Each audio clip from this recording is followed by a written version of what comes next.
Okay, I'm back in the hot seat, and today I'm talking about home insurance, what you should expect, what happens with brokers, and hopefully you can just gain a little knowledge on this. Let's go.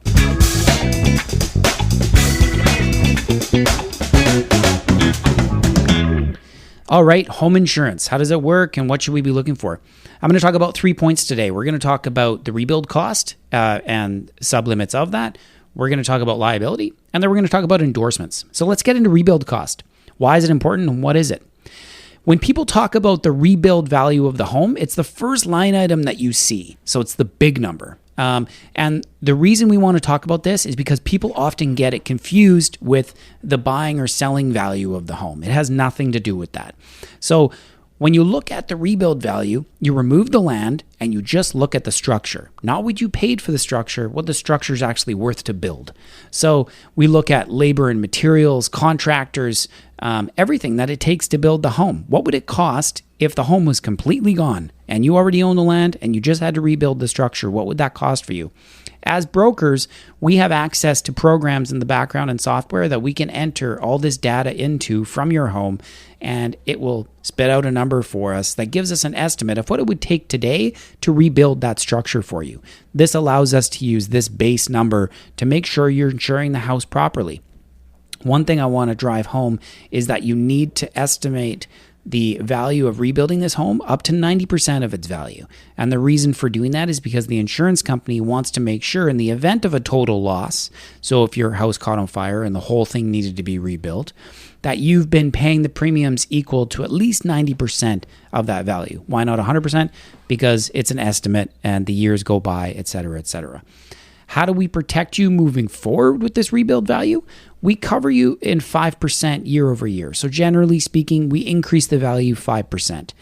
If you've had some major renovations done, or you've added a wing, or you've done something significant to the home, then obviously we're going to add on what we know from you as the client telling us what we need to change on this policy. It's very important. It's not what you bought the house for. So you could have a $3 million home in Vancouver that's insured for maybe $750,000 because that's what it's going to cost to rebuild a home from the foundation up. I hope that makes sense.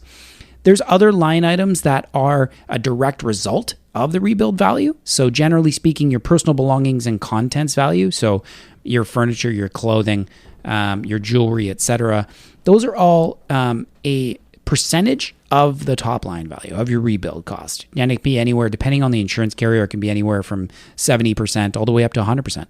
So for that $750,000 home in Vancouver, it wouldn't be unlikely to see $500,000 to $600,000 of personal belonging insurance because you've selected the $750,000.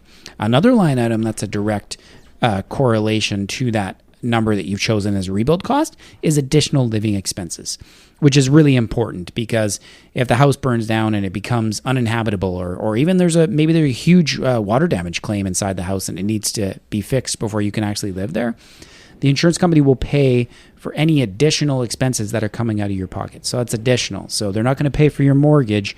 They're going to pay for everything that wasn't there before. So moving vans to move stuff out. They're going to pay for, maybe you have to rent a house for another couple months till it's inhabitable again. That's what they're going to do. They're going to pay for additional expenses. And so those line items are a direct result of what you chose for the rebuild cost. And then just a quick note for you, what really helps your broker is give them the MLS sheet or the sheet that your realtor gave you with all the construction data and everything on the home, square footage, etc. That really helps a lot, and it saves both of us time. So let's get into the second one. We're going to talk about liability. What is it? Liability is a coverage that comes as a part of your home insurance policy that is for property damage and bodily injury to third parties. So let's say, for example, you have an event at your home, someone hurts themselves, and you are held liable for that injury. That's a bodily injury claim, and therefore you can claim it on your home insurance, and you can have that exposure protected. Same with property damage. Let's say your kitchen for some reason burst into flames and it's on one side of the house and it affects your neighbor's house.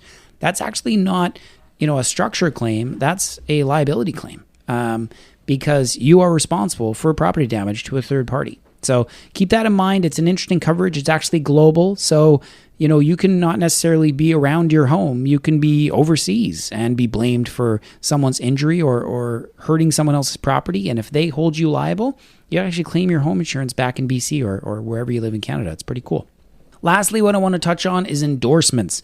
So home insurance policies, when they were originally created, it was a fire insurance policy. That's what it was for. So, over time in Canada, they've tightened up the wordings, and there's certain things that are mandatory and compulsory that the insurance companies put in there. And there's actually 17 of them that need to be in there. We won't go through all 17, but essentially it covers things like fire and electrical surges and water damage. And by water damage, I mean anything internal in a home. So if your water line breaks on your dishwasher suddenly and causes a huge flood, that would be covered. And it's a very base policy for catastrophic events. And that's what home insurance was all about.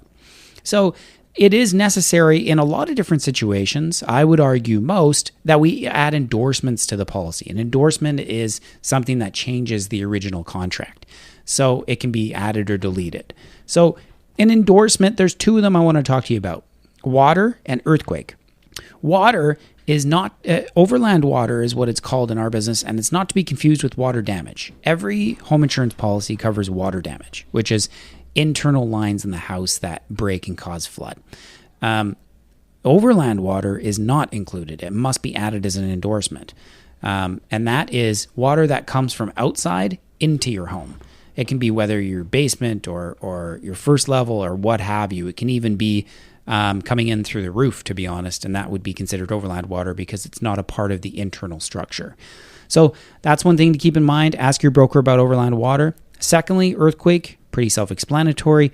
It must be added as an endorsement to the policy, and generally speaking, the way that they do it is they take your rebuild cost, again, bringing you to the point one, they take your rebuild cost and they'll make you have a deductible to add the earthquake on. So sometimes it's 10%, 15%, 20% of that rebuild cost, and that's your deductible. So in the $750,000 example, if you put a 10% earthquake on there, you're going to owe them $75,000. And if you pay that $75,000, they will rebuild the home in the event of an earthquake. That's my home insurance spiel. I hope you really liked it. We're talking about rebuild cost and why it's important because there's other sublimits attached to it.